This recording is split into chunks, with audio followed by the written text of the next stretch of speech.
Coming up on this week's Weird News, we have stories about taxi journeys, buying women, mankinis, and fog on a plane.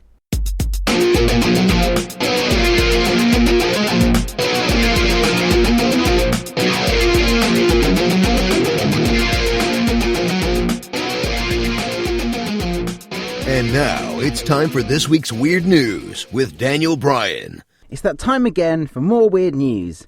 This week, we bring you episode 14. On last week's show, our first story was about a man who got angry when he was told he could not board a plane, and he decided to take all his clothes off. Our second story was about a man who snuck into the women's toilets to eat their feces. Our third story was about a restaurant being closed down for allegedly selling human flesh. And our final story was about a new alternative to having an injection. Instead, you swallow a pill covered in needles. To find out more, listen again to episode 13 on the website. Last week, we also had another brilliant TWWN music from an English musician called Lizzie Tubman. On the show, we played her song Like a Fox. Coming up a bit later on the show, we have another song for your perusal, this time from a Canadian girl called Laura Enns. You're always welcome to get in touch with the show about any of our stories, or to suggest a song or artist for TWWN music. Stay tuned for contact details towards the end of the show. This week there have been some major headlines, one of which is our Prime Minister in the UK is visiting Europe to discuss terms for us staying in the European Union. However, they're major headlines, and now it's time for some weird and wonderful news from the last week that you may have missed. Our stories today come from week 22, 2015, or as some of you may prefer, the 25th to the 31st of May. Story number 1. At the end of the night, do you get a bus home, walk, or get a taxi? Well, this week, one mum of 5 got a taxi home after an evening out. The trip home was about 4 miles, one in which she's done before, and she was expecting it to cost probably around £11. However, when she got home, the cab driver asked her for £33 for the journey. Shocked by this, Caroline Coyle refused to pay. The cab driver then decided to get out of the taxi and lock the woman inside, while he called the police. I can only imagine he had no luck, because he then got back in the car and started to drive the cab off, with Caroline still in the back. So where were they going? Was he now kidnapping her as she wouldn't pay? Well, the taxi driver took her to 2 police stations, and, as he did, he left the meter running. This soon ramped up a charge of £42. Caroline filmed the incident on her phone, and as a result, it's gone viral on YouTube. With well over 140,000 views, Caroline never expected it to be so popular. I didn't expect the video would have been so popular. It has gone viral since I shared it to my friends on the weekend. I wanted to get the message out there. When they eventually got to a police station that would give the driver the time of day, the officers came to the conclusion that Caroline should pay the driver £20 as a fair compromise between what she was expecting to pay and what the driver initially wanted. He ignored the extra that had been accrued by the needless driving around to find a police station. With payment to the taxi driver, he was off, leaving Caroline at the police station with no way of getting home. She then had to contact family members to see if any of them would give her a lift. She had later reported this incident to the council, who was supposedly looking into it. She admits she doesn't want him to lose his livelihood, but he cannot get away with it, and he must be doing it to other people too. So you're saying we've got to pay £33 or else we're not allowed out the taxi. Is that correct? Yes, taximan? Yes, it's correct. Okay. The police admit they are aware of the case, but are not taking any further action as it's classed as a civil dispute. The local council say the taxi driver is self-employed and could have his licence suspended if he's found out to be in breach of his licence conditions. The council state a standard taxi fare is £3.10 for the first 1.5 kilometres, and then it should be 13p per 100 metres after.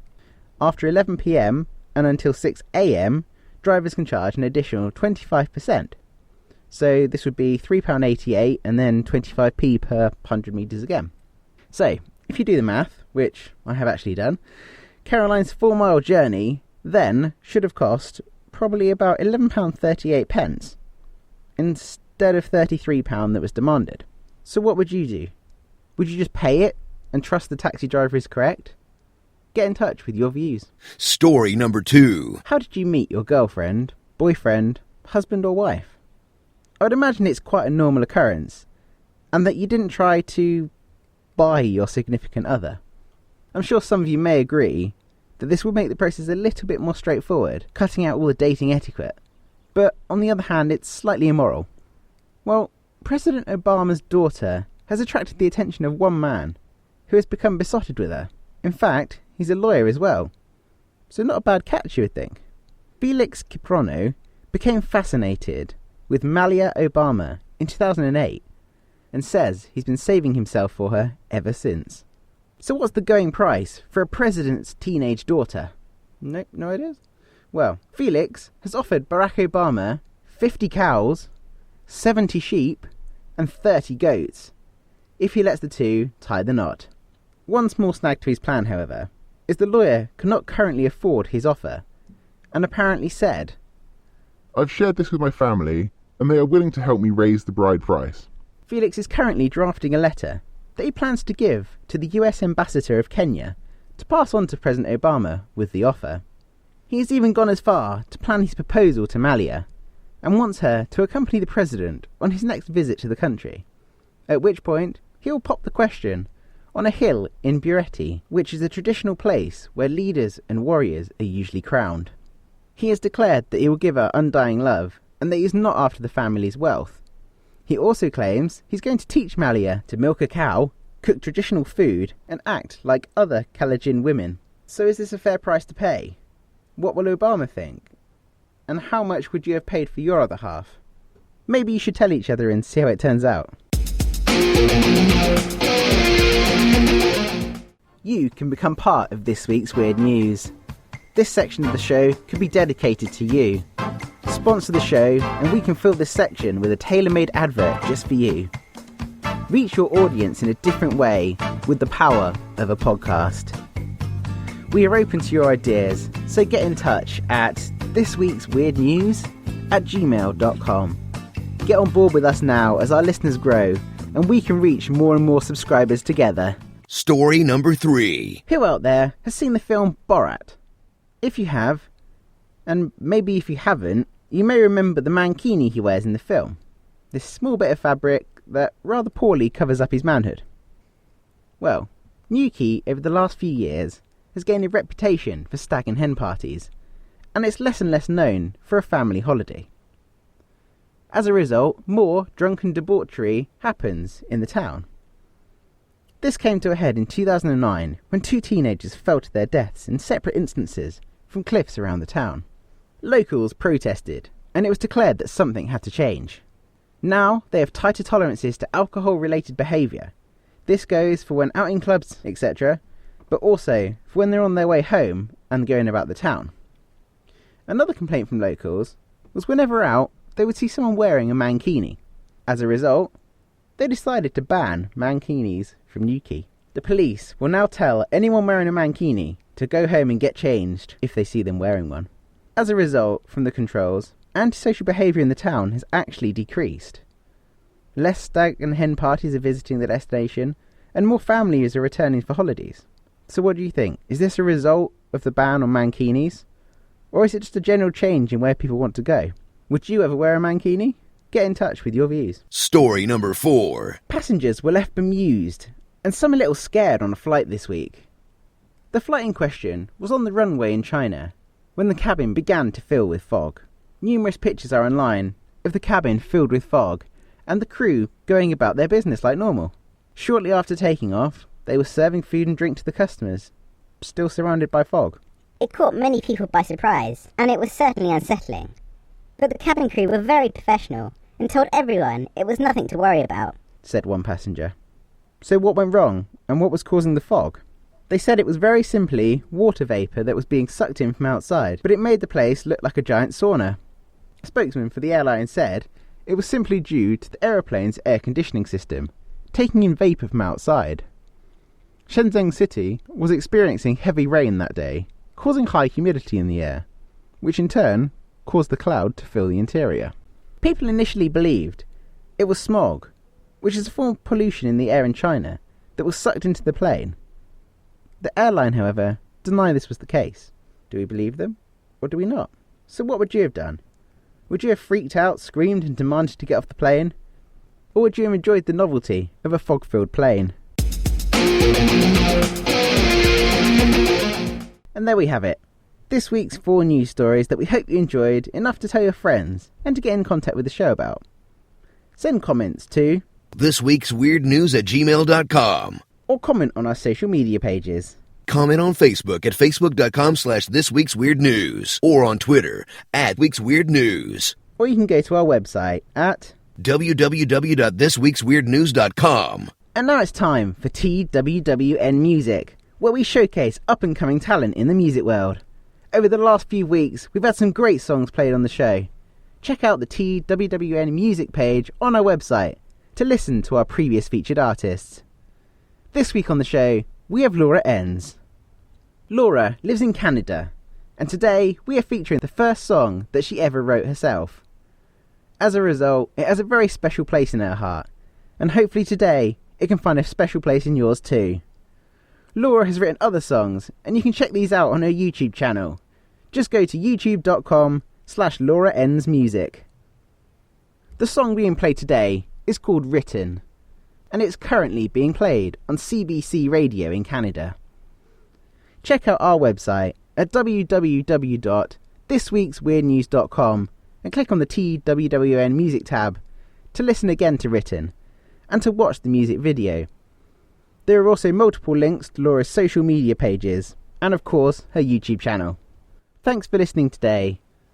Though we know this week's Weird News next week, so we'll see you in 2 weeks' time as I'm off to the Isle of Man TT for a stag do. But without further ado, now to play us out, we have Laura Enns with Written.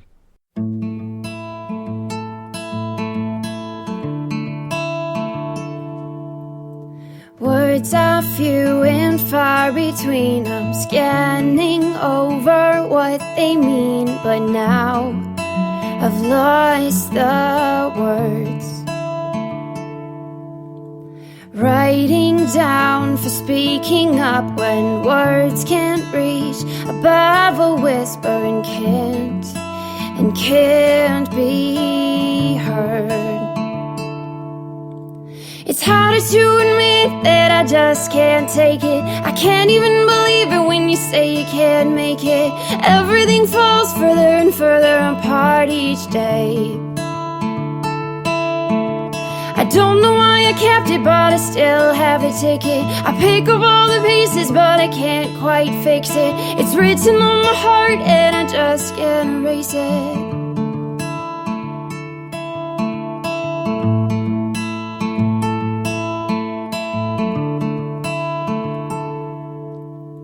Words are lost and can't be seen when voices reach above a screen, but now I can't speak. Always turning other directions, never looking at perfection. It makes me weak. It's harder to admit that I just can't take it. I can't even believe it when you say you can't make it. Everything falls further and further apart each day. I don't know why I kept it, but I still have the ticket. I pick up all the pieces, but I can't quite fix it. It's written on my heart and I just can't erase it. And I wouldn't fix it if I knew how to start. And I wouldn't fix it if I knew how to start. It's harder to admit that I just can't take it. I can't even believe it when you say you can't make it. Everything falls further and further apart each day. I don't know why I kept it, but I still have the ticket. I pick up all the pieces, but I can't quite fix it. It's written on my heart and I just can't erase it. It's written on my heart and I just can't erase it. And I wouldn't fix it if I knew how to start. And I wouldn't fix it if I knew how to start.